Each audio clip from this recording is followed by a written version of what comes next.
In the wake of a spiritual awakening, you might expect to feel alive, purposeful, and brimming with motivation. Yet, for many, the opposite happens. A strange, heavy fog of apathy settles in. The drive to chase goals, build careers, or even get out of bed seems to vanish. Why does this happen? Carl Jung, the Swiss psychiatrist who plumbed the depths of the human psyche, offers profound insights into this paradox.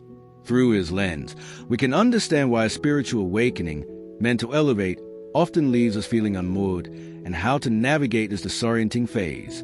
Jung believed a spiritual awakening is not just a mystical experience, it's a seismic shift in the psyche. It's a moment when the ego, that surface self we identify with, encounters the vastness of the unconscious. This collision can be exhilarating as you glimpse a deeper truth about existence, but it also disrupts the foundations of your identity. The goals that once fueled you, wealth, status, or external validation, may suddenly feel hollow. Jung would say this is because your awakening has introduced you to the self, the archetype of wholeness that transcends the ego's narrow ambitions.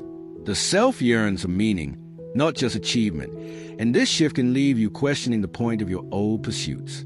Imagine your psyche as a house. Before awakening, you live comfortably in the well-lit rooms of the ego, driven by clear, societal goals. But a spiritual awakening throws open the doors to the basement, the unconscious, where forgotten dreams, fears, and truths reside. Jung called this realm the shadow, the repository of everything you've repressed or ignored. Encountering the shadow can be overwhelming. It's not just a collection of flaws. It's a mirror reflecting part of you that don't align with your polished self-image. After an awakening, you may feel paralyzed because the shadow's presence demands integration. The energy you once poured into external goals is now diverted inward, as your psyche wrestles with these unacknowledged aspects of yourself.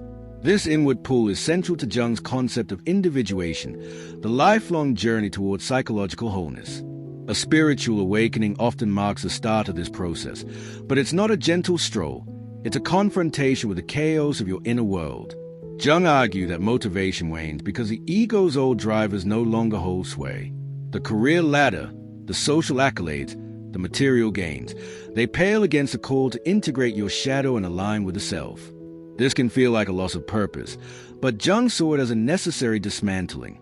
Your old motivations were rooted in external validation or unconscious compulsions.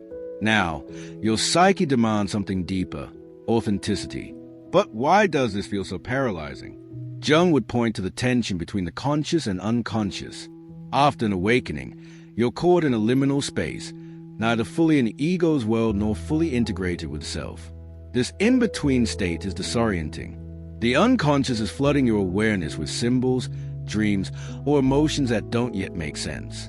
Your energy is consumed by this inner dialogue, leaving little for external action.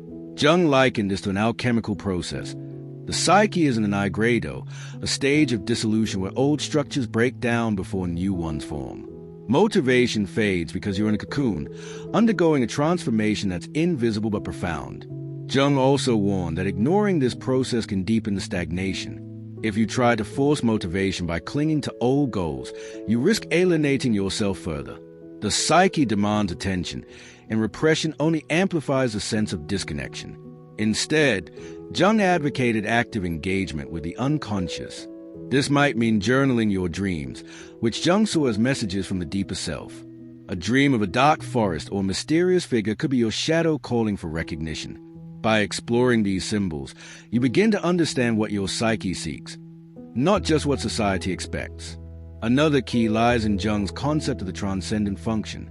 When the conscious and unconscious are at odds, as they often are post-awakening, a third perspective emerges, a bridge that reconciles the two. This requires patience and self-reflection. You might sit with the question, what truly matters to me now? The answer may not come quickly, but the act of asking invites the unconscious to speak. Over time, this dialogue births a new sense of purpose, one that aligns with your awakened awareness. Motivation returns, but it's different, less about external rewards and more about living in harmony with your deeper truth. Jung also emphasized the role of creativity. After an awakening, the psyche is raw and open, hungry for expression. Painting, writing, or even gardening can channel the energy of the unconscious, giving form to what feels chaotic. These acts don't just soothe the psyche, they build a path toward integration.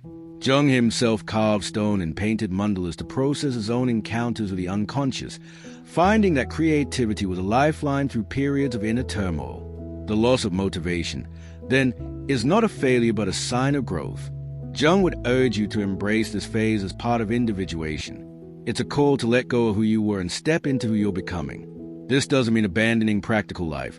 Jung was clear that the outer world matters, but it means redefining success on your own terms. The job, the routine, the goals you once chased may need to evolve to reflect your new awareness. So, how do you move forward? Start small. Listen to your dreams. Write your thoughts. Create without judgment. Be patient with the fog. It's a sign your psyche is working. Trust that motivation will return, not as a frantic drive, but as a quiet, steady flame, fueled by purpose. Jung's wisdom reminds us that a spiritual awakening is not the end. It's the beginning of a deeper, more authentic life. The lack of motivation is just a pause, a moment to recalibrate before you step into the fullness of who you are meant to be.